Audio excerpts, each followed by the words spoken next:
ఓం నమ శివాయ. శ్రీ శివమానస పూజ.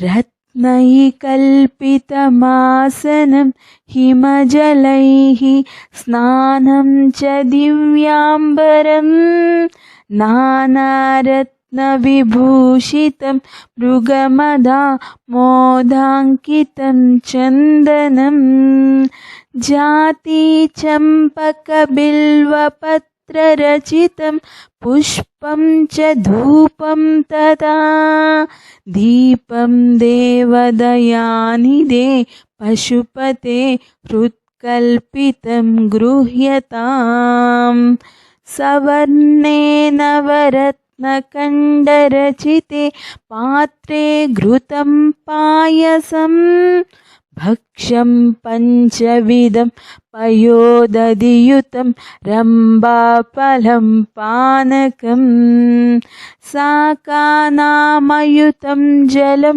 రుచికరం కర్పూరఖండోచ్చలం తాంబూలం మనసా మయా విరచితం భక్త్యా ప్రభో స్వీకరు ఛత్రం చామరయోర్యుగం వ్యజనకం చాదర్శకం నిర్మలం వీణాభేరి మృదంగకహాలకలా గీతం చ నృత్యం తదా సాష్టాంగం ప్రణతిః స్తుతిర్బహు విదాహేతత్ సమస్తం మయా సంకల్పేన సమర్పితం తవ విభో పూజాం గృహాణా ప్రభో ఆత్మాత్మం గిరిజామతిః సహచరాః ప్రాణాః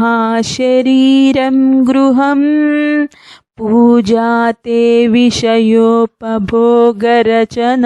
నిద్రా సమాధిస్థితిః సంచారః పదయోః ప్రదక్షిణ విధిః స్తోత్రాని సర్వా గిరో యద్యత్ కర్మ కరోమి తత్తదఖిలం శంభో తవారాధనం కరచరణకృతం వా కాయజం కర్మజం వా శ్రవణనయనజం వా మానసం పాపరాధం విహితమవిహితం వా సర్వమేతత్ క్షమస్వ జయ జయ కరుణాబ్దే శ్రీ మహాదేవ శంభో జయ జయ కరుణాబ్దే శ్రీ మహాదేవ శంభో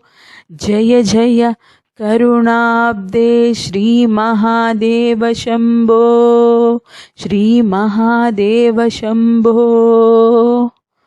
ఓం నమ శివాయ. స్వస్తి.